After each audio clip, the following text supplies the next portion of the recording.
Hello everyone, welcome to keep learning by Swapnil sir. आइए question देखते हैं। क्वेश्चन कह रहा है आइडेंटिकल स्पीयर। इस क्वेश्चन को थोड़ा बड़ा कर देते हैं।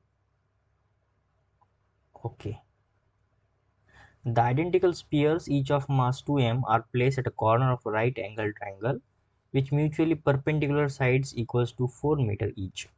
Taking points of intersection of these two lines, these two sides as origin, the magnitude of position vector of the center of mass of the system is 4 root 2 upon x, where the value of x is.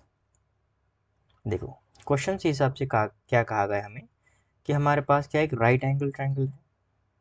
ठीक, कुछ इस प्रकार। और right angle triangle के corners पे हमने क्या रखा है,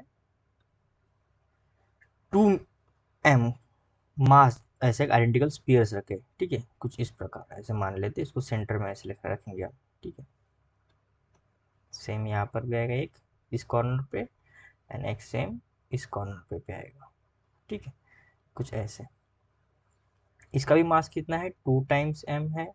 इसका भी मास कितना है, 2 टाइम्स m। इसका भी मास कितना है, 2 टाइम्स m। ये जो पॉइंट है उसको ओरिजिन कहा गया, यानी 0 0 हम कहेंगे उसको ओरिजिन। और इसकी जो साइड है वो 2 मीटर की साइड है।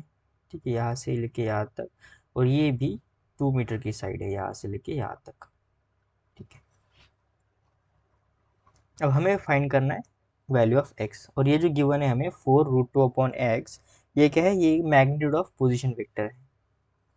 अब देखो, हमें सेंटर ऑफ मास का पोजिशन वेक्टर निकाल आता है हमें। कैसे करेंगे हम, 2m इंटू जो कोऑर्डिनेट्स होंगे, जैसे ये अगर मैं ओरिजिन के कोऑर्डिनेट्स लिखूँ तो यहाँ पे 0i प्लस 0j। या फिर हम सबसे पहले फार्मूला लिखेंगे, उसके बाद वैल्यू लिखेंगे। तो फार्मूला क्या होता है, यहाँ पे अगर 3 मासेस है, m1 r1 vector plus m2 r2 vector plus m3 r3 vector upon m1 plus m2 plus m3। ठीक है, अब m1 का वैल्यू, सभी आइडेंटिकल स्फीयर है इसलिए 2 टाइम्स m। r वेक्टर क्या होगा ओरिजिन का, 0 आयोटा 0j प्लस m2 आ जाएगा 2 टाइम्स m। यहाँ पर जो है एक्स एक्सिस की बात कर रहा हूँ मैं, 4 मीटर यानी 4i कैप, और j में 0। उसी तरह जो ऊपर वाला मास है 2 times m, 0i cap plus 4j cap. और इन तीनों को डिवाइड में क्या है, 2m plus 2m plus 2m। तो ये तो कंप्लीट जीरो हो जाएगा क्योंकि i भी जीरो और j भी जीरो है। यहाँ पे आ जाएगा 8m i। ठीक है, और ये आ जाएगा 8m j। नीचे आ जाएगा 2m plus 2m plus 2m, तो ये हो जाएगा 6m। ठीक है, 8m i upon 6m plus 8m j upon 6m। देखो m चला जाएगा, m चला जाएगा, 2 4 ज़ा 8, 2 3 ज़ा 6, 2 4 ज़ा 8, 2 3 ज़ा 6। तो ये जो vector of centre of mass आ जाएगा 4 upon 3i plus 4 upon 3j।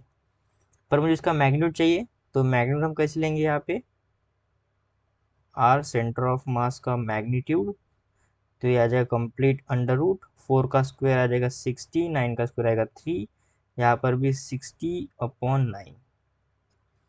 ठीक है, तो यहाँ से फिर इसका आंसर आ जाएगा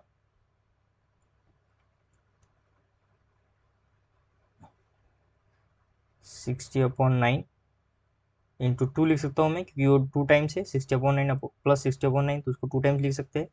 60 का भी रूट अगर बाहर आ जाइए तो ये आ जाएगा 4, और ये 3 भी आ जाएगा बाहर, आई मीन 9 आ जाएगा बाहर, तो 3 हो जाएगा, अंदर रहेगा √2। अब देखो इसको अगर मैं कंपेयर करूँ जो क्वेश्चन ऑलरेडी मुझे गिवन है,